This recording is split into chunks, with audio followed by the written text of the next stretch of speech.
Good afternoon, everyone. This is Mike Dane with MLS Technology. This afternoon's class is going to be the Add Edit class. Looks like we have pretty much everybody here that was hoping to be here, so I'm just going to run through just a couple basic pieces of information about the webinar program that we have. So just using Zoom, interacting with us, et cetera, et cetera. So first and foremost, you guys are going to be starting off on default. What that means is that we'll have to actually give you permission to be able to speak. There's going to be a button that we'll be using for that in a minute here, but I did want to address if you do have any questions for now, make sure to funnel those into the Q&A option. So any questions put into Q&A, and then in our chat section, you guys can use for commentary, examples, if you guys have a story you want to share, whatever you would like to add that's just not a question. Now, the reason we try to separate those two out is because we want to make sure that questions actually pop up in the Q&A section, since they make a little bit more of a notification on my end, whereas the chat is just kind of an open space. It can get populated really quickly without me even noticing it, whereas the Q&A is really obvious. So the session will be recorded. I'm going to be sending a recording link after class is over. So if you guys do have a need to kind of follow along with this, which I always think is probably the best way to do this, that'll be the easier way to do it, so that you're not having to kind of skip back and forth between the webinar video and the interface that you have in Matrix. Now, if you do have any audio or video issues during the course, please let me know, whether it's in the Q&A, chat, hit that raise hand button. I really don't care. If there's a problem, I want to be made aware of it. Since this isn't a CE credit class, I'm not quite as concerned about, if you get disconnected for a long period of time, you'll be getting the recording anyway. But we just want to make sure that everybody's able to participate during the course itself. Additionally, I wanted to address the buttons. So again, the chat option is going to be for any commentary, Q&A for any questions. Now, if you guys would like to ask a question with your voice, again, you guys are starting on mute, but you do have the option to hit that raise hand button. If I see the raise hand go up for someone, I'm going to assume that you guys actually would like to be unmuted and ask a question. This is perfectly fine. We're not trying to discourage it. We just offer both options just in case, if you have a really complicated question, or if you're not comfortable typing it all out, or it might take forever to type out, and you need to ask it immediately, you can hit that raise hand button. Also, for those of you guys who might be joining us on a mobile device, a tablet, a phone, whatever, in order to get those same exact buttons to appear, you'll actually have to hit the, just tap the screen, then those options will appear down at the bottom. So just tap the screen, you'll have raise hand, chat, and Q&A just like the others. All right. Now, any problems that you guys might have during the course, you can always reach out to us by phone or email. But if you guys get disconnected and you're having trouble getting back in, just give us a call over at the service desk and we can try and help you guys out. All right. So since, since everybody's here, we're just going to go ahead and get started with the course itself. All right.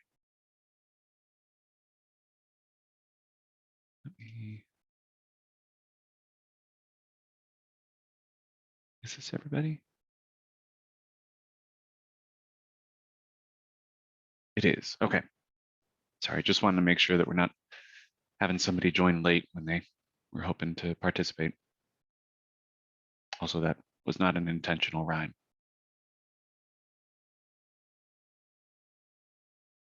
All right, excellent. Let's get started. So I have a poll that we're going to launch here. Since this isn't a CE credit, you don't necessarily have to participate, but I did just want to at least get a little bit of a test here just to find out how many of you guys currently have add edit permissions. And I want to ensure that we're kind of curating this around what you guys are going to need to know, just in case you have a little bit different needs, if you're experienced or not, that kind of stuff. So it's fairly simple. Just, are you new to real estate? Do you currently have add edit permissions? Because I know that some brokers are starting to ask that the agents actually participate in this class before they can get those permissions assigned to them. So if that's a need, we can help you guys get the verification that you've participated in the class sent off to your broker if that's a requirement that they've imposed. But I'll leave that up for another 30 seconds or so. Looks like pretty much everybody has responded already.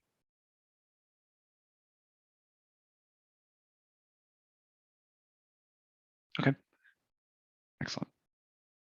So from the looks of it, most of you guys are not new. We actually have our new service desk agent that's participating in our class today. We're expanding our team. But I see that we've also got at least one person who's relatively new to real estate. I'm going to try and make sure that we give some context for some of the tools and functions that we're using, just to ensure that if you are new or relatively new, what we're doing and actually enacting on some of these listings makes sense, and you'll understand why you're doing it, when it might be appropriate to do so. So just to give a little bit of an overview of what the class is for, we want to ensure that everyone that has access to the add edit function not only knows how to use the system, but also ensure that you guys are making listings that are going to contain useful information for both you and your fellow realtors. Obviously, this information is going to be used to be searched by. We're going to be using this information to make sales, to fill out contracts, all sorts of other details. So the necessity of filling out useful, relevant information in the system is vital. As a lot of the information we're going to be going over today is primarily focused on the technical aspect of the data entry. I'm not going to be lingering too long on the rules and regulations surrounding entry. I am going to be providing you guys with a little handout. It goes over some of the main rules that we want to try and reinforce with people, so that whenever you guys are entering listings into the system, you're ensuring that you're not only following all the rules and regulations surrounding it, but also ensuring that everything is put in correctly. Now, we do have a whole video that's dedicated to some of the information that we're going to be discussing. Primarily, the one that I would like to direct you towards is one that we have going over statuses. Whenever we send the link out to the recording for this class, it'll also contain a link to our YouTube channel, so you guys can actually peruse some of the tutorials that we have there. You guys can subscribe or do whatever you need to from there. There's also a link whenever you go to our webinars page. So beyond just seeing any of the past playlists, or excuse me, past webinars that we offer, you can see those all collected in a playlist here. You can also see our YouTube channel from there as well. All right. So first and foremost, since everything that we're going to be discussing today is all going to revolve around, or is all going to be built upon the rules and regulations of our service, I wanted to direct you guys towards where you can find that in case you end up having any questions, or if there's something that comes up while you're adding a listing and you want to just verify that it's okay that you're putting it in, whatever the case may be. You can find all of that information under Governing Documents. So right when you get into the MLS portal, click on Governing Documents, and then the MLS Tech Rules and Regs. Now, there's a lot of information in here about how you can put in listings, the different terminology. Some of it's kind of technical, other parts of it is kind of just pure legalese. If you do end up finding yourself in a situation where you're wondering about a specific rule, you can always get in contact with us at the service desk, but being able to find it and actually search within it is going to be an invaluable way to educate yourself, especially if we don't happen to be immediately available. So for instance, if you needed to know more about the listing statuses, or for instance, you may have a listing that you guys have noticed that's currently listed as active, and lo and behold, you contact the agent to get a showing, and they say that, well, they've already signed a contract. Well, as soon as a property has had the sales contract signed by buyer and seller, it's supposed to go into pending. They would know that if they checked the rules and regs. So some of this information is going to be on that handout that we are going to be sending to you guys when class is over. But there is one element that I just wanted to visit on before we actually go into the more detailed portion of this. It's section 2.25. So errors or omissions on listings. Everything that we're going to be discussing today is going to be from the perspective of the broker load, which means that you as a listing agent or you as a listing broker are going to be entering that data into the system. So we're going to ignore this central load one, but the gist of it is MLS Tech shall not be liable for errors or omissions contained in the MLS. It is the responsibility of the listing participant to check his or her listing. If there is an error or omission on a listing, the following action shall be taken. The listing participant shall immediately correct his or her own listing errors. In the event that the listing participant is unable to make those necessary changes, he or she shall immediately notify MLS Tech staff in writing with an authorized signature. Now, this latter portion here, where if you guys are not able to make the changes that we'll be discussing in class today, there is a form that you will have access to under Forms and Contracts, and then MLS specific forms. It's called the MLS change form. Now, we do see some old versions of the MLS change form circulating from time to time, but you can always get the immediate, fresh, brand new, most recent version right here. What this boils down to is just a bunch of basic information that you're going to have to fill out in regards to whether it's something that was closed, whether there's some property that needs to be put into a pending status, maybe it was withdrawn and needs to be put back on the market or released. Whatever the change is that you need to put in, make sure to fill out any of the portions that are required.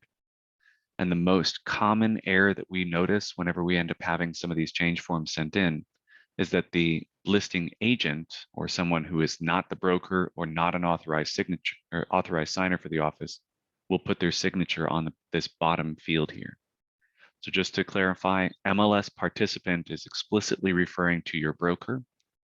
The office does have the option of adding an additional authorized signer so that if there is someone else in the office that the broker has entrusted with a little bit higher level of permissions to everything, they can also be the signer for any of the changes that need to be made.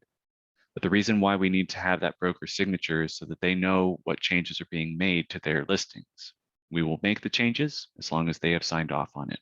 If they have not signed off on it, we're going to send it back and tell you you need to get it signed by the correct person or people. All right. So that's pretty simple. We'll circle back around to that when class is nearing the end. But for now, we're going to start talking about how to get this data into the system. So the first and most important thing that we need to talk about is the property data form. So before we actually start putting in any of the details into Matrix and adding in the new listing, getting a listing number, etc., we need to make sure that we've got all the details first.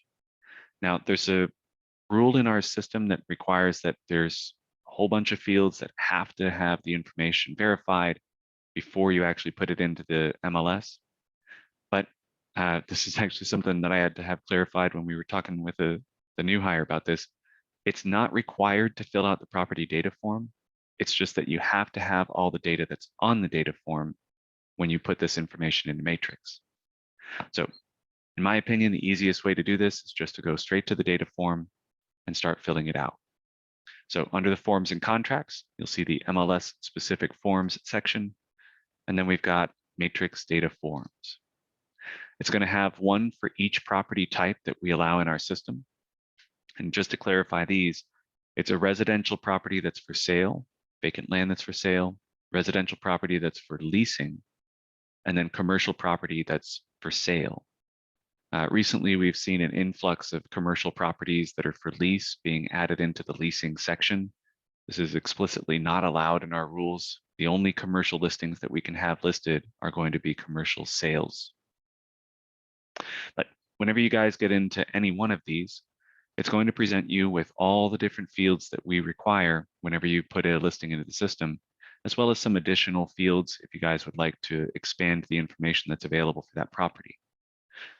Now you'll notice that there's little asterisks next to each and every one of the required fields. And then there's also going to be some sections that I'm going to address here on the second page, for instance, that have 2 asterisks. And this is indicating that this is something that's going to be contextually required. So for instance, if I wanted to mention that there's a kitchen for the property, I'm going to have to say what floor it's on. But we'll see a little bit more about that in a moment. Now, the property data form is a fairly simple, straightforward piece of paper. It's just got a bunch of the basic elements of the property broken down into each and every part. So for instance, whenever we're putting a residential property into the system, house number, street name, and street type are all required. If there is a street direction, that's something that you're going to need to add if you guys want to add some clarity to where the property is located, of course. It's a post direction, a unit number. We've got a subdivision. It requires the tax parcel on here, but when you get into matrix, if there's multiple parcels involved, you don't have to enter them. Or if there's not a parcel number yet, there's a variety of different things that could go wrong with that. So the system doesn't require it, but you do need to have that information available for the property to be listed. We've got our township range and section, county, city, etc. A lot of basic information. One of the things that you guys are going to notice is that a couple of these elements are actually going to require a specific source. First and foremost, we've got our year built. You notice that this actually allows us to put in appraisal, building permit, courthouse, or even just an owner's recollection of when the house was built. It's important to realize that this is actually not something that is if you put the wrong year built, it's not going to be something that's typically going to be a legal quagmire of some kind. So if you just have the owner's recollection of it, put that in there, cite that owner as the source of that information, they can be dealt with if there's some kind of error. On the other hand, the home square footage is going to be a lot more pertinent to the sale and the pricing surrounding it. So if we do end up having a property that's been listed for a certain price and the comps all seem to validate that pricing, and then subsequently we find out that the property has a lower square footage or there's other details that are incorrect, that could be a problem for the pricing that was used. So for the square footage, we actually require one of 3 different sources, or you just don't report it at all. So you have to have either an appraisal, meaning you have to have the documentation for it. You can't just take the owner's word. You have to have the building permit, again, have to have the record of it, or you can use the courthouse records, which of course, that's something you guys can find in Realist without any issue. That's not going to be too much of a problem to validate. But for the other 2, you have to have the paperwork in order to validate that that's where you got that information. Now, if you don't have one of these 3 sources, you're going to have to put this in as not reporting square feet. Now, in those situations, the square footage is going to have to be 0. Now, the system is going to allow you to put in, a square footage and then check the checkbox for not reporting. But the moment that you actually submit that listing, you're going to get a violation notice indicating that you have to put in 0 for the square footage in order for that to be listed without a source. Even though this does seem like kind of an arbitrary rule, there was a fortunately legal reason for this. A while back, there was a property that ended up selling. It had a specific square footage that was cited. This was just the owner's recollection of an appraisal. They didn't end up questioning it too much further and just put that number. When the buyer ended up getting the property, they did an appraisal and come to find out there was a significant difference between what was listed and the much lower actual square footage. So they were potentially overcharged for the property in that case. So we've decided to limit it to just those 3. If you think that there's not going to be too many properties in the system with that, it's going to be relative. if I go in here and put 0 for the square footage, we currently have 141 houses that are currently available for sale that don't have a square footage listed. So when we go to the results, you can see all of these have 0 for the square footage, but most of them are going to take advantage of the option to cite the house size. This is a good way to at least give an estimate of the property, just so that you're not giving an exact number in case that happens to be incorrect.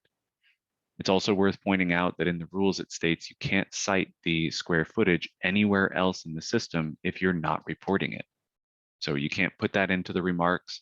You can put something into the broker remarks if need be, but it can't be anything that's public facing. But again, there is an option here for house size. So if you don't have the exact square footage quite yet, you can get that house size estimate put in there, which, just as an odd example to happen to stumble upon, looks like this is building plans. I don't know why they wouldn't just cite the building permit as the source. Maybe the permit hadn't been completed yet. Anyway, let's head back. So I mentioned there's also going to be some contextual options, which means that whenever you end up choosing to include this piece of data, you're also going to have to include another piece of data as a required field. For instance, when we go in to add the rooms for this property, if I wanted to cite the kitchen, maybe mention that there's a breakfast nook or pantry, or even just not mention that there's any of these options because they're not applicable, we're still going to have to cite what floor that particular room is on. This isn't something that's required, so you notice it doesn't actually require with a single asterisk the kitchen, the dining room, the master bedroom even. All of this stuff is just extra information you can add to the listing. I would very strongly recommend that for each listing you put in, that's a residential property at least, you cite all of the property's rooms, mostly just because that could be a deal breaker for somebody out there. In case you've been in any of my other classes, you may have heard me mention that my mom has arthritis. So whenever she's looking for a property, she's looking for a property that has the master bedroom on the first floor. Ranch style houses might be great, but if there is maybe a multi-story property, oh, cool, they've got a basement that they can store things in, but then there's also the master bedroom on the ground, on the main floor, so that she doesn't have to go up and down stairs frequently. So when clients are looking for those properties, an agent may end up trying to use this as a parameter to search by. And if you don't include this, because again, the rooms are not required, you may end up finding that some people that would be perfectly suited to buy that property won't even see it and won't even be able to know that that's actually a perfect place for them. So this is also another thing that I think isn't in our rules that might be beneficial to add, is just a requirement that when you do end up having some of these fields that, oftentimes we'll end up seeing put other for a bunch of things, or none, or just effectively leaving them on whatever the blank option is while still filling in the details. That's not going to be beneficial in the long run.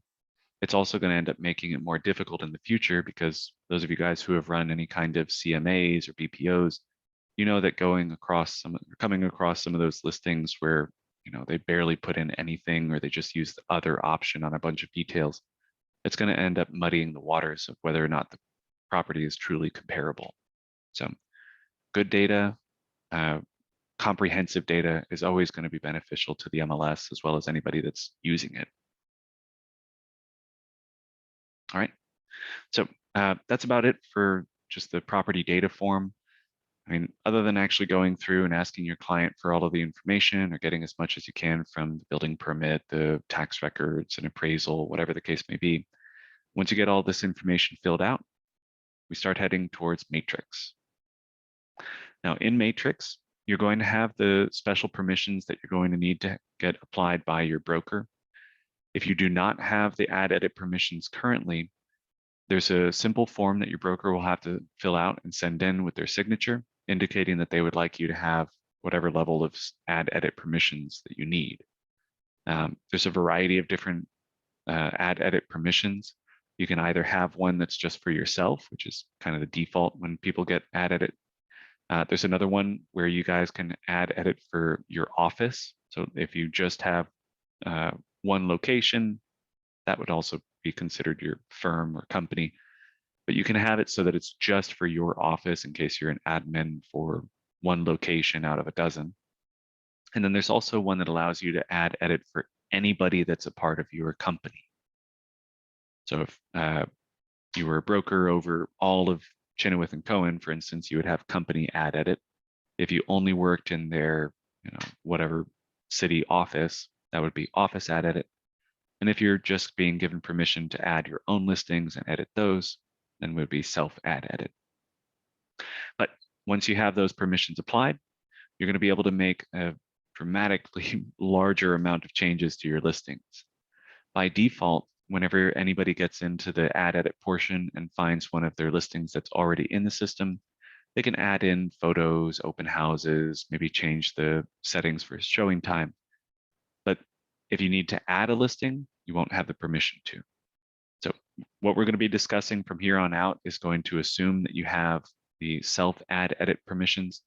And I'm going to start with just adding in a new listing. It's going to start us off with the exact same question that we had whenever we were looking at the matrix data forms. I need to choose which property type is going to be applicable to the property I'm working with. Is it a residential sale? Is it a commercial sale? Is it vacant land sale or residential leasing? Now, since the residential properties are primarily what most people are entering into our system, that's where our example is going to be today. But just to clarify, the residential form is actually the most complex out of all of these, even more so than the leasing option, oddly enough. So this is going to give you guys a perfectly sufficient overview, even if you do end up having to put in vacant land or commercial property. Now, once you choose your property category, it's going to start you off with filling out the details from a previous listing. If you already have that listing number, you can just put it right in here and then do fill from. If you don't have the listing in hand, you guys can actually just clear off this active status, put in the listings or the property's address here, and then run a search. If there is a previous listing for the property, you can fill from that. If there has never been a property or never been a listing for this property, there is also an alternative in doing the fill from relist tax. What this allows us to do is just search within a specific county, and then you put in either the tax information, so the tax ID, APN, parcel number, account number. There's a variety of different ways each county might refer to it, but once you have that tax ID, you can put that in there, run search, and you'll be good to go.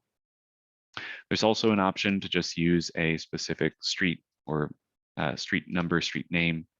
Just as a reminder, especially if you were in our class earlier today, whenever matrix is referring to street name, if you have South Main Street or something like that, remember the street name in matrix is actually just the name itself.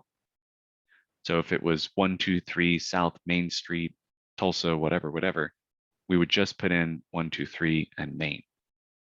But since I have a tax parcel number, I'm actually just going to skip straight through, hit search.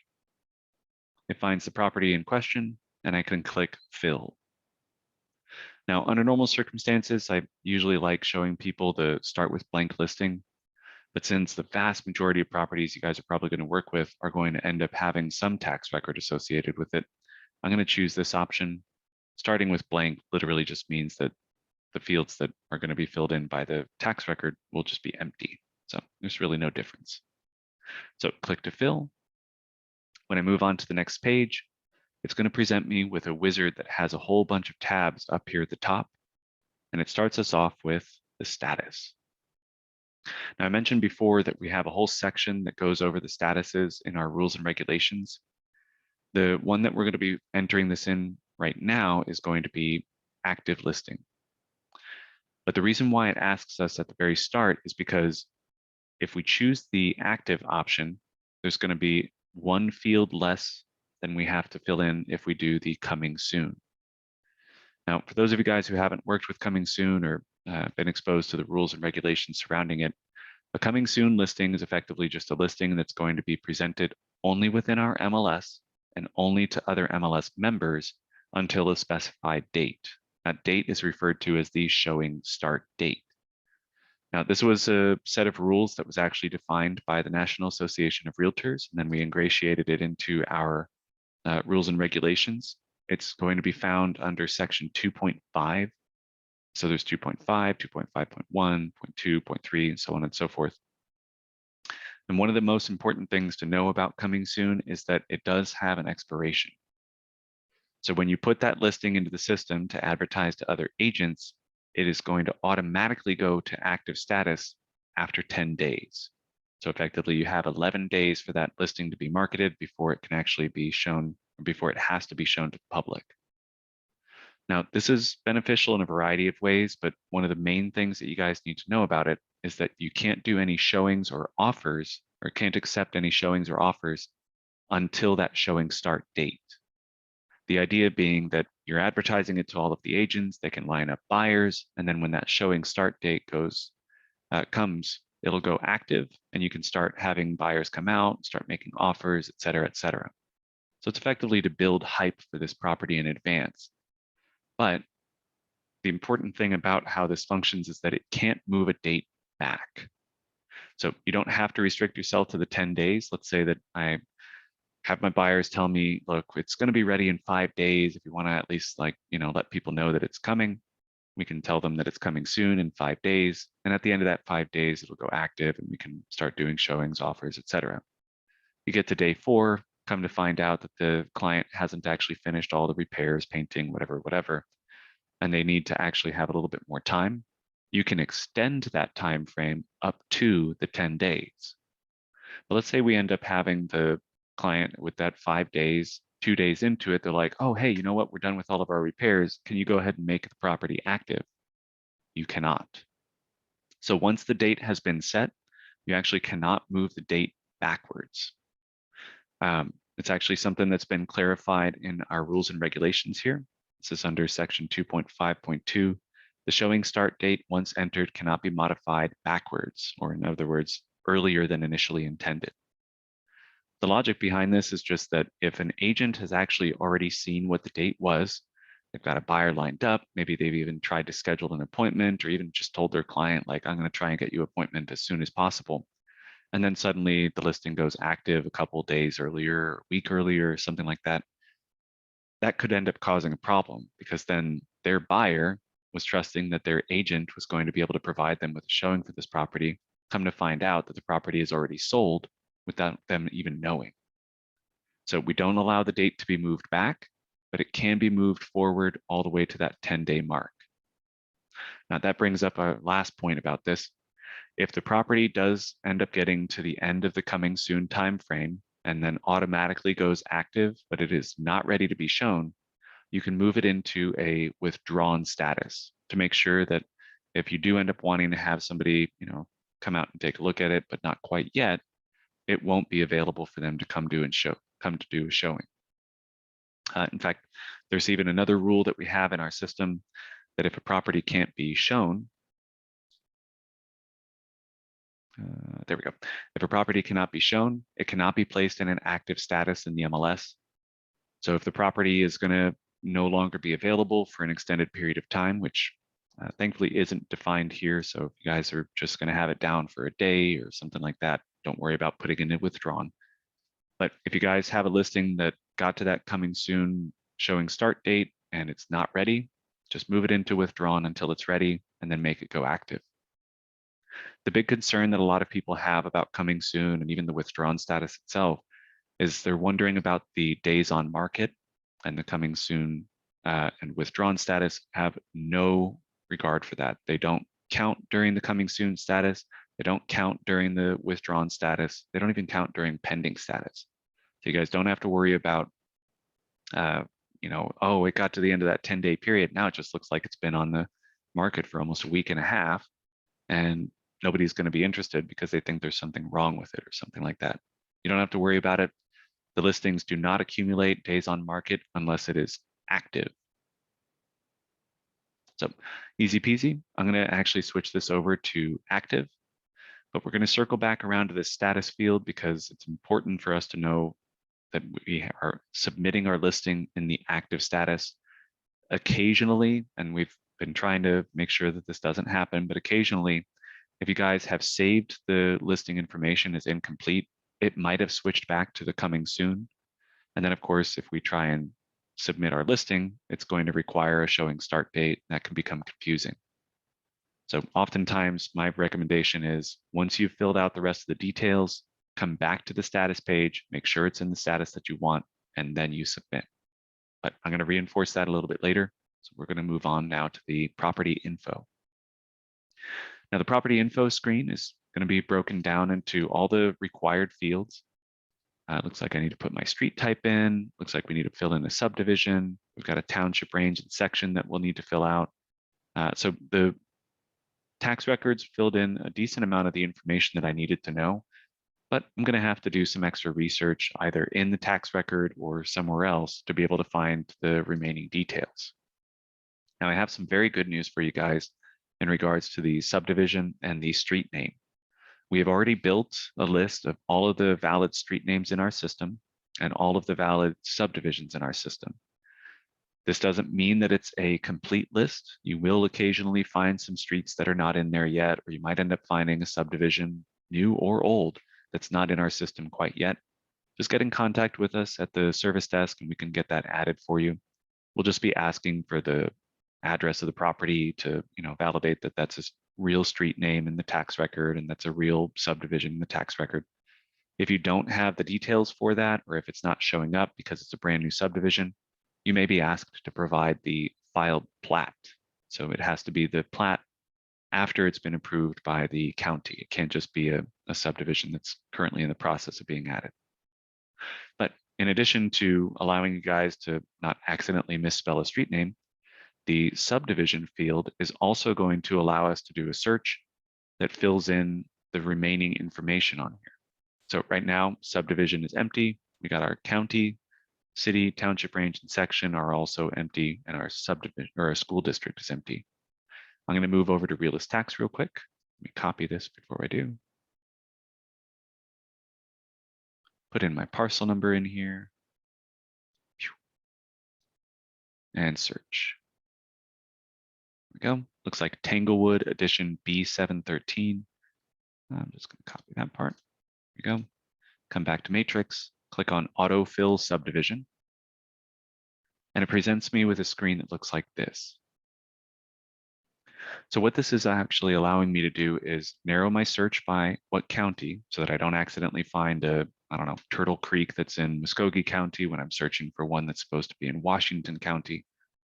And then you just type in the name of the subdivision that you're searching for. Now, depending on how many subdivisions are in the system, you may end up finding that there's a bunch of different variations of that. I typically recommend to people that you just put in the name of the subdivision as far as you know it, and then just add an asterisk at the end so that when you run your search, you can actually verify, looks like, what was it? B713, looks like B713, this is the one. Now notice when you guys are searching for this, it also provides what the county, city, school district, and township range and section are. When we click the fill option here, it actually fills all of those fields out for me. So rather than having to worry about, manually typing this in, then going to find this information, copying and pasting it, or manually filling it out, blah, blah, blah, blah, blah, we can just fill in one piece of information and it'll fill in as much as can be connected to that particular subdivision. One other important note about the subdivision field is that whenever you guys do come across a property that does not have a subdivision, when it's in an unplatted area for that county, you guys can go to this autofill subdivision search again, find the county, and then just type in Tulsa Co, and there will be an option for unplatted. We have made one for every single county. So if we go to Rogers County, we've got Rogers County unplatted, Wagner County unplatted, so on and so forth. Now, these are going to actually be very basic. So for instance, if I go to the Tulsa one,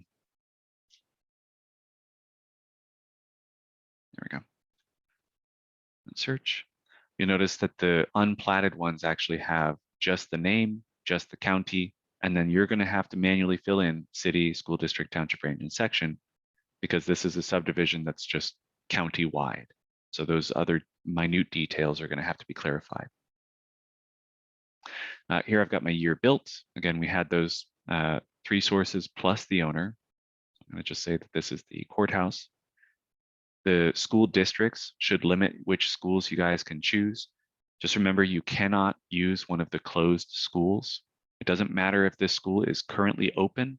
If they have notified us that that school will not be available for the coming school year, we are going to mark it as closed as soon as we find that out. So you cannot mark it with one of the closed schools. You will get a notice if you do.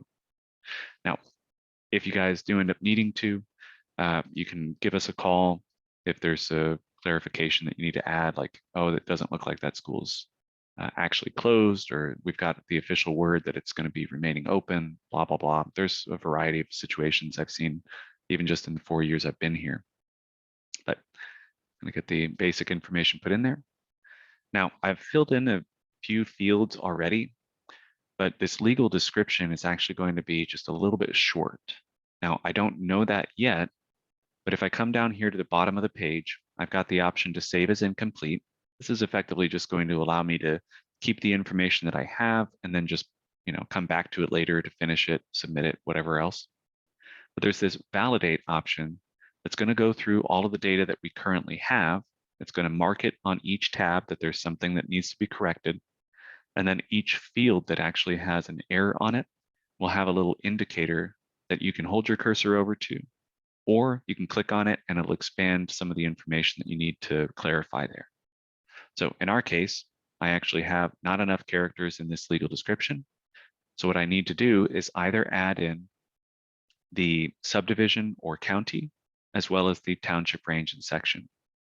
Coincidentally, this is actually something that the rules and regulations clarify. If you do end up having property that does not have the full legal description, or if it's too long even, you can actually put in the township range and section, and then the county or the subdivision. So in our case, what I would need to do is legal description, put in my township range and section. And then in my case, I'm going to put in this Tanglewood B13 or B713. Perfect. Now, when I click on validate, you'll notice that this little error message is actually going to disappear. So I no longer have an error message. I can trust that this is an acceptable field. I'm going to fill a couple of these other ones out real quick, just to make sure that they're in there. This date, expiration date. It's not a homestead. Now let's talk about this multiple parcels option. Now, we used to have a codified set of rules for something called bulk listings. It's pretty much the exact same way that it used to be, but I did want to point out multiple parcels can mean a variety of different things. If you have multiple parcels that are, contiguous, they're all collected together, and you're just selling all of them as a whole unit, you can mark that as multiple parcels. This could also be a part of several other listings that all need to be sold together. And instead of just putting everything under one because it's not contiguous, you can mark each of those listings and then indicate on the public remarks that there's other listings that are going to be associated with it, whether they have to be bought all together or if they can be split. So there's 2 different ways you guys can use this field. Both of them are meant to indicate that it's not just one parcel that needs to be sold with this property, whether it can be split or has to be all together. Now, I've got that all put in there. I hit validate. Looks like I've cleared all of those flags, but now I'm stuck with this home square footage.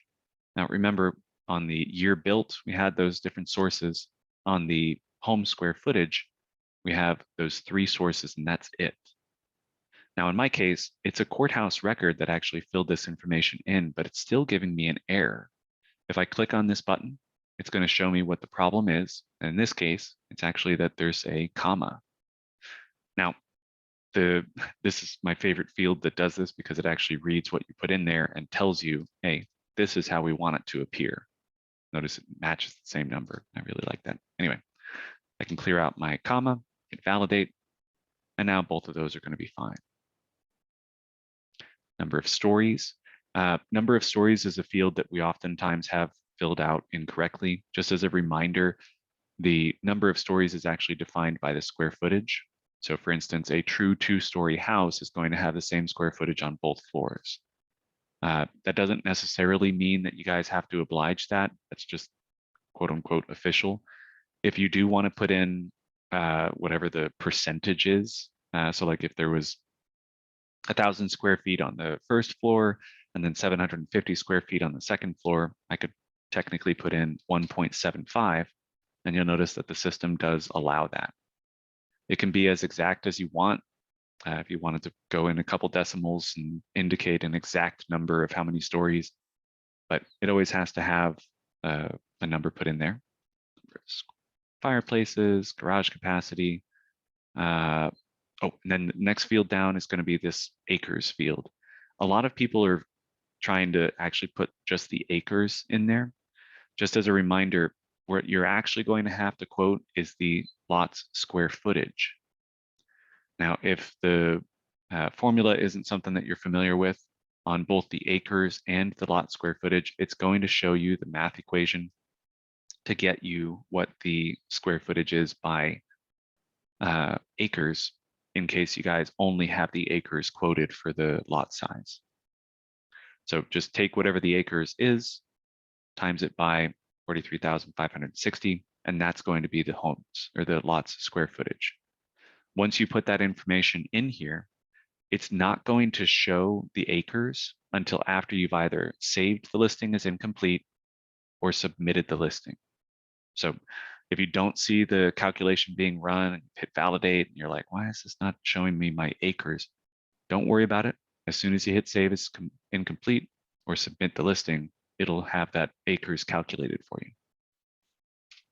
All right. Now, on this property info screen, besides all of the little numbers and details that we had to add, we also need to make sure that the property is mapped in the correct location.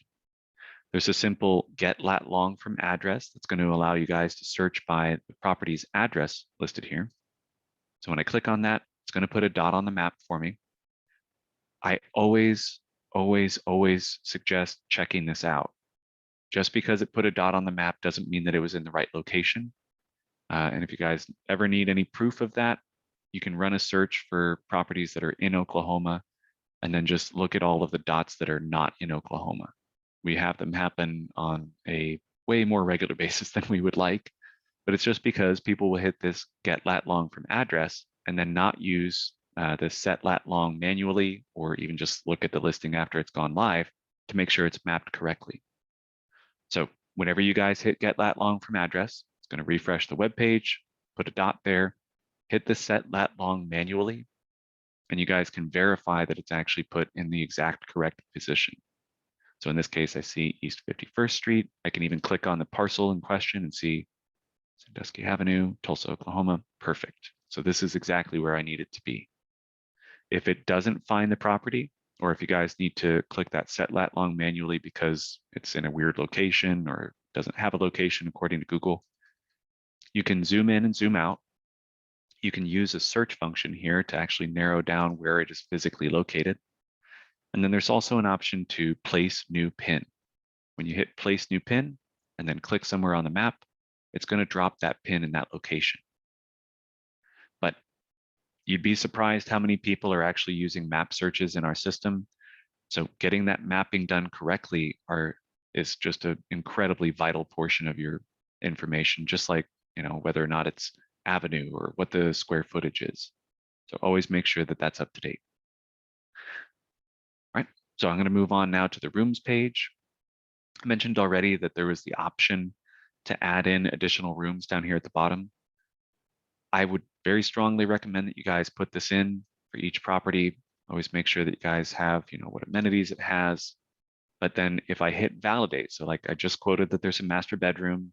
I didn't even say that there's any amenities inside there. If I hit validate, it's now going to indicate that I have to put on the level. So again, that's what that property data form was referring to whenever we saw the little 2 asterisks. It's saying that if you want to tell them that there's a hobby room and you want to tell them that there's a workshop in that hobby room, you're going to have to indicate what floor that's on. All right.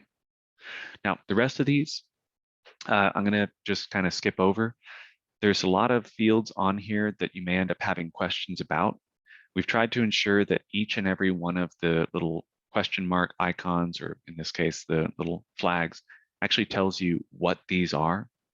If you do come across something that doesn't make sense, or maybe somebody in your office doesn't happen to know the answer to, simply give us a call. I'm also going to be including, whenever I send out that handout, it has a bunch of links that bring you to a page that it describes what each and every one of these fields are, so that instead of having to kind of click on each one of them individually, you can just see a synopsis that shows you all of the fields in the system so that you can learn what each of those are. The main one that I always try to reinforce in this section here is the internet list.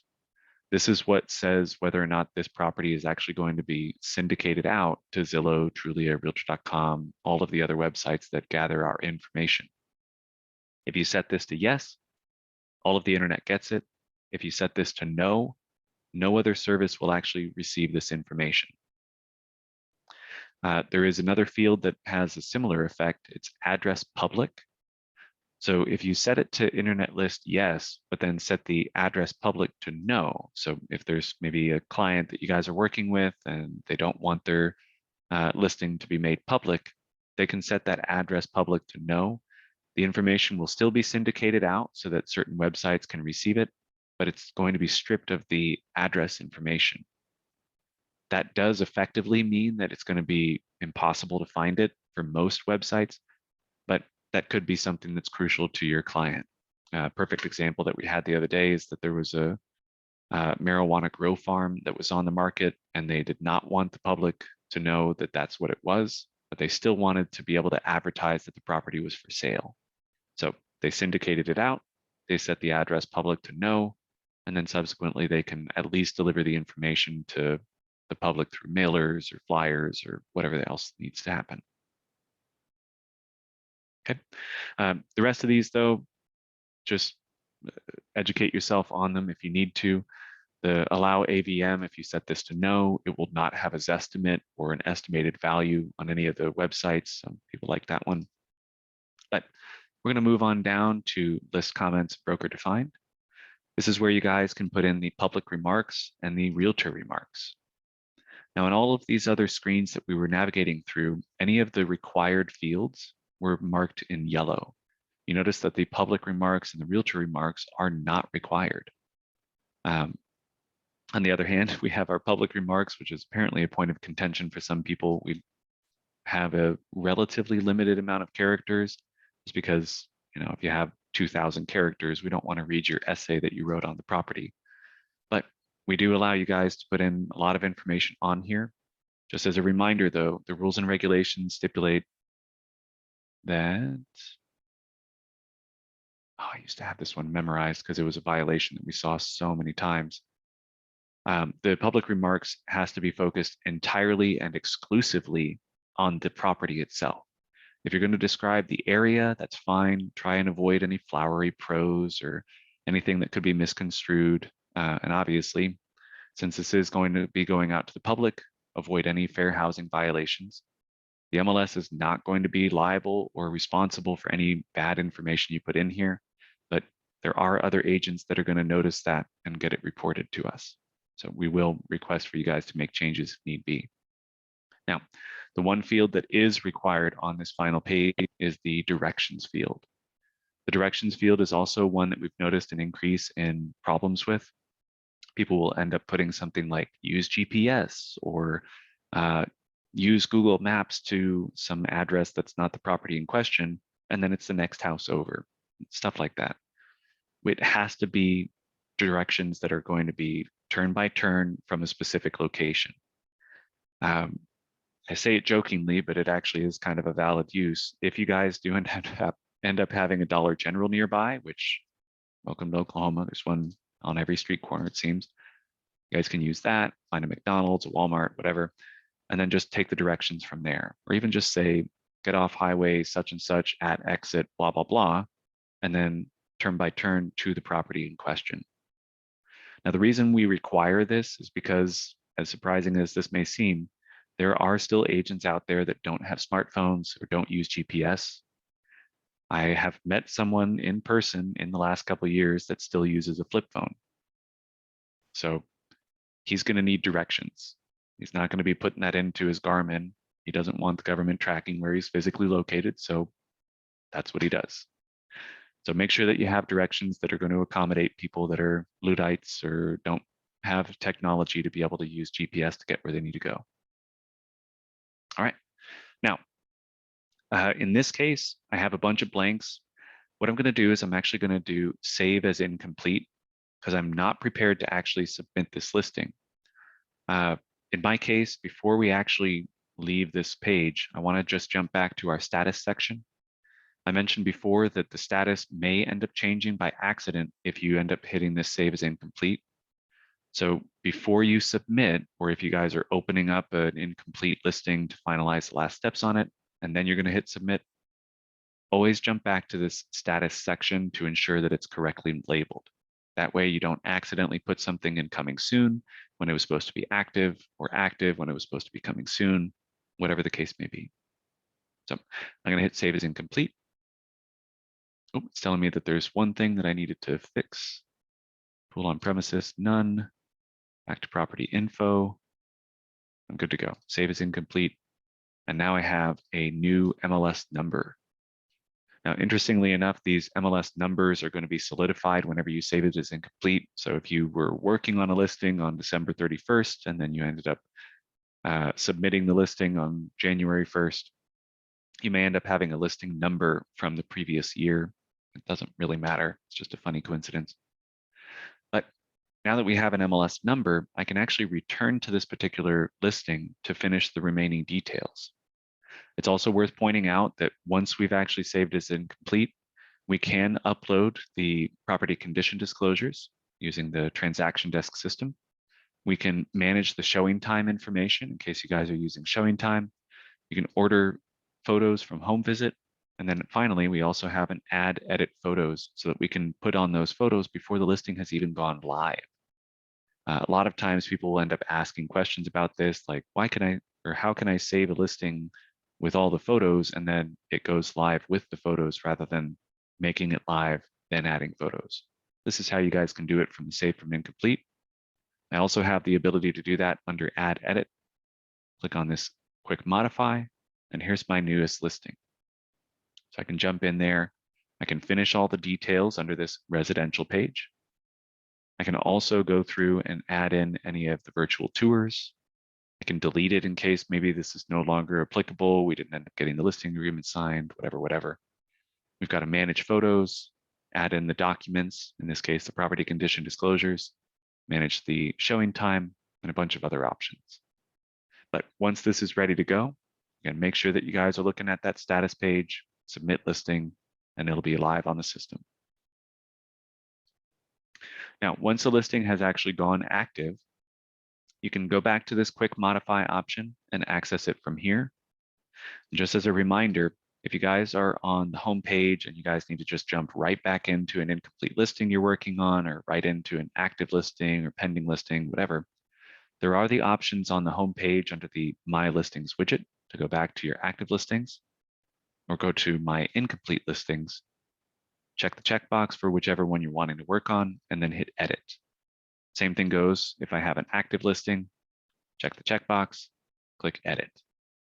This is where we can finalize the process if the property is now going to be pending, put it into withdrawn status, if the broker decides to release the property. But in case you guys were wondering, you can't actually take an active listing and then immediately put it into a closed status. It's always going to have to pass through the pending status first.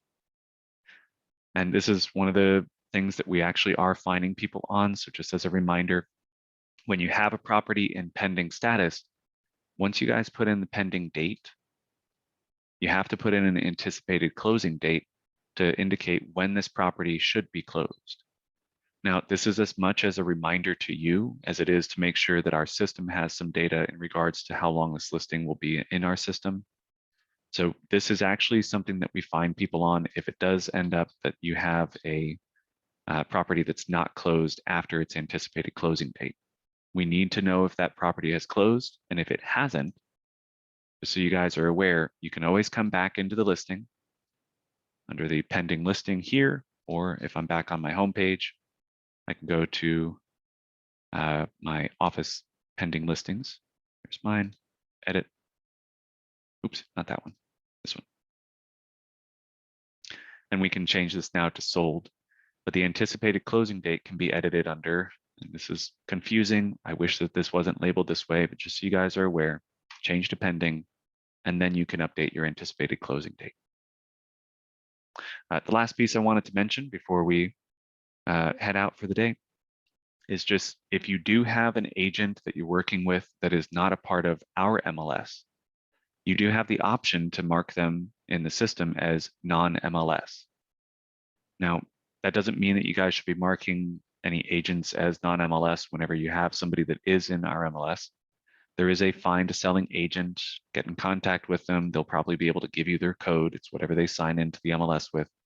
But if you do end up in that case where you're working with somebody that's from out of town, out of the city, or just not in the MLS, just use non-MLS. But that's it for now. I did want to thank you guys so much for joining us today. If it does turn out that you have any questions or problems or just need some help with something that you guys are doing, give us a call over at the service desk. We're open Monday through Friday, 8 to 5:30. We'd be more than willing to help you out. And after I finalize the recording for this particular class, I'll send that out along with a little quick guide that you guys can use whenever you're going through the ad edit process. But never forget, we're available for you guys. If you need us, give us a call, send us an email if we're not available by phone, and we'd be more than willing to help you.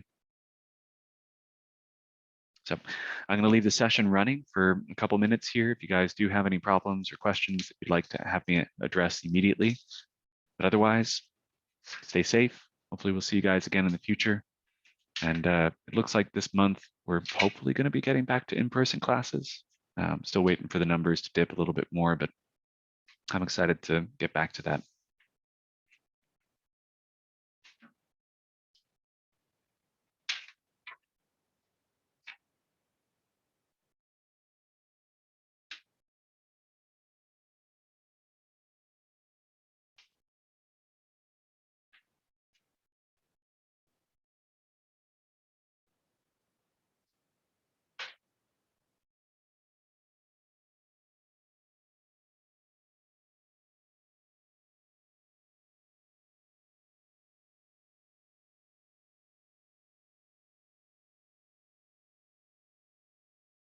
Oh, looks like everybody's heading out. So I'm going to go ahead and close up shop. Again, if you guys have any questions, just give us a call.